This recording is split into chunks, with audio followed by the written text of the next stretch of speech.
You've been remote for 2 years. Your performance reviews are stellar. Your projects ship on time. Your metrics beat the team average. And yet, that promotion just went to someone who shows up 3 days a week. You're not imagining it, and it's not about your work. A massive analysis of 2 million workers just proved what you've suspected. Remote work comes with a hidden tax on your career. Today, we're breaking down the exact numbers, the psychology behind them, and, most importantly, what you can do to beat them. Here's the number that should terrify you, 31%. That's how much less frequently remote workers get promoted compared to their hybrid or in-office peers. 31%, nearly a third fewer promotions. Not because remote workers do worse work. The research is crystal clear on that. It's because of something called proximity bias, and here's the part that should really make you angry. A 2025 peer-reviewed study proved this bias vanishes completely when managers are given actual performance data. It's not about your work, it's about their assumptions. Let's back up. The remote work debate has been raging since offices reopened, but most of it focuses on the wrong question. Everyone's asking about productivity. Spoiler, remote workers are more productive. Studies show 35 to 40% more productive. That debate is over. The real question isn't whether you're getting work done. It's whether your manager knows you're getting work done. And that's where the problem starts.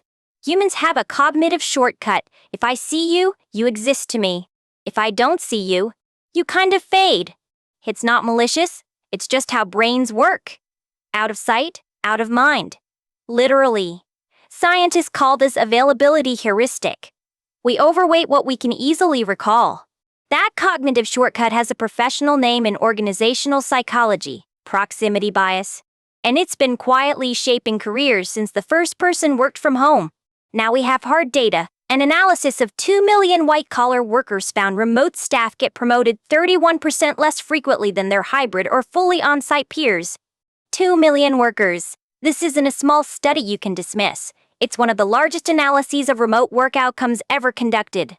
The pattern was consistent across industries. Tech, finance, healthcare, professional services, didn't matter. Remote workers got passed over. But here's where it gets worse. It's not just some unconscious tendency. 87% of CEOs openly admit they'll favor in-office workers for raises, promotions, and the best assignments. 87%. That's not bias hiding in the shadows. That's bias sitting in the C-suite, making explicit decisions about whose career advances. Now you might be thinking, maybe remote workers actually do perform worse. Maybe the CEOs are right. That's a fair question. So researchers tested it rigorously, and what they found changes everything. A 2025 peer-reviewed study in Work, Employment and Society tested nearly 1,000 UK managers. They showed them identical employee profiles, one hybrid, one in office. Same qualifications, same tenure, same accomplishments listed. The only difference was one worked from home 2 days a week. When no performance information was provided, hybrid workers faced a 7.7% lower probability of promotion, a 7.1% lower probability of getting a raise. Just for not being in the building, not for worse work, not for missing deadlines, just for being somewhere else when they did the same work. But here's the crucial finding: when researchers told managers that the hybrid worker's performance was identical to the in-office worker, the penalty vanished completely. Let that sink in. The disadvantage wasn't driven by actual underperformance, the study's own words, purely by a managerial assumption of underperformance. They just assumed remote workers were doing less and penalized them for it, no evidence required. This is where the story gets more complicated, because some of the people who prefer remote work the most are also the people who face the most bias when they show up in person.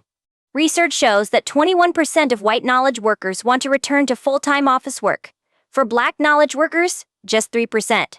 That gap isn't random. People report avoiding microaggressions, code switching exhaustion, the constant performance of fitting in. Remote work offered an escape. People with disabilities, caregivers, workers who face discrimination in physical offices. They found remote work to be a lifeline. Forcing them back creates a two-tier system. And that brings us to what companies are actually doing right now. Because the push to get people back isn't always a dramatic mandate. Sometimes it's more subtle, more gradual, more deniable. It's called hybrid creep. Fortune described it as the newest way employers are nudging remote workers back. One extra office day and perk at a time rather than through blunt mandates. One day it's come in for the team off-site. Then it's we're doing Tuesdays now.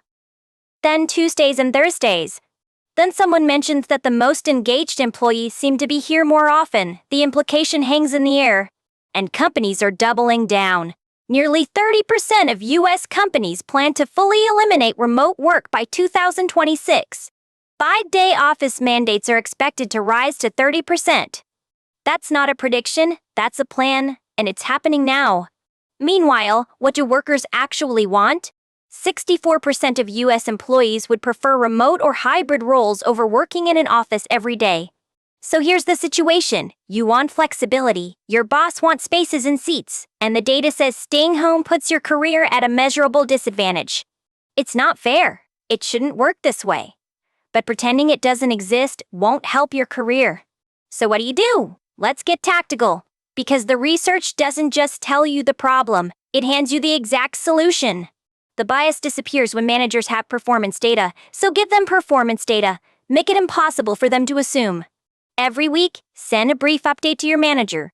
3 bullets: what you shipped, what's in progress, what's blocked. Don't ask if they want it, just make it a habit. Call it your visibility receipt. It takes 10 minutes. And it replaces assumption with evidence every single week. Keep a running document of your wins. Numbers matter. Improve dashboard load time by 40%. Close 12 deals worth $180K. Specifics, not summaries. When review season comes, you're not reconstructing from memory. You're presenting evidence. Your manager can't assume you're underperforming when the data says otherwise. Second move, ask the uncomfortable question. Before you take a remote role, or before you go fully remote at your current company, ask HR directly. Say this exactly. Are promotions and visibility structured differently for remote versus in-office employees here? Watch their face. If they hesitate, you have your answer. Some companies are genuinely remote first. GitLab, Automatic, Zapier, they've built entire systems to ensure remote workers aren't invisible. But most companies? They're still figuring it out. Third move, be strategic about when you show up. If you're hybrid or have flexibility, don't waste your office days on heads-down work you could do anywhere. Show up for the moments that matter. Team launches, executive reviews, promotion cycles, the quarterly business review where your VP sees faces around the table. Be one of those faces. You don't need to be there every day. You need to be there when it counts. This isn't about abandoning remote work. It's about being intentional. If you're going to be invisible 80% of the time, make the other 20% count. And look, some of you are in situations where office work simply isn't an option. You're caregiving. You have a disability. You moved across the country. Remote isn't a preference for you, it's a necessity. I hear you, and there's a strategy for that too. If remote is non-negotiable, factor the 31% penalty into your career timeline. You may need to compensate by job hopping every 2 to 3 years. Data consistently shows that people who change companies get larger salary increases than those who wait for internal promotions. If the internal ladder is blocked, build your own staircase. External moves often come with 15 to 20% salary jumps. Internal promotions, more like 3 to 5. The math favors movement. And watch for hybrid creep at your current company. If those office days keep multiplying, recognize the pattern. You're not paranoid. It's a documented strategy. When it happens, negotiate explicitly. I'm happy to increase my in-office time to 3 days. What does that mean for my path to promotion? Make the trade-off visible. Don't let them have it both ways. If they want more of your time in the office, they should commit to what you get in return. Get it documented. Here's what this all comes down to. Remote work isn't a career killer. Invisibility is, and those are two very different things. You can work from your apartment in Denver and still be more visible than the person who sits 3 desks from your manager. It's not about location. It's about intentional communication. The research proved it. Now you have to execute it.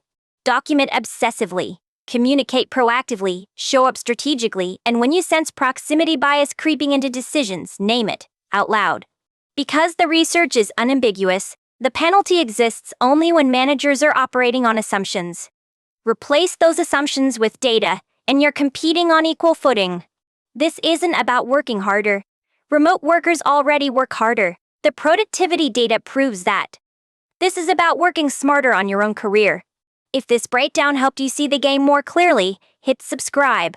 We cover these kinds of career blind spots every week. The moves nobody teaches you, but everyone needs. Let's recap. Remote workers get promoted 31% less often. 87% of CEOs admit they favor in-office workers, but the bias vanishes when managers have performance data. Your cheat code: make your work impossible to overlook.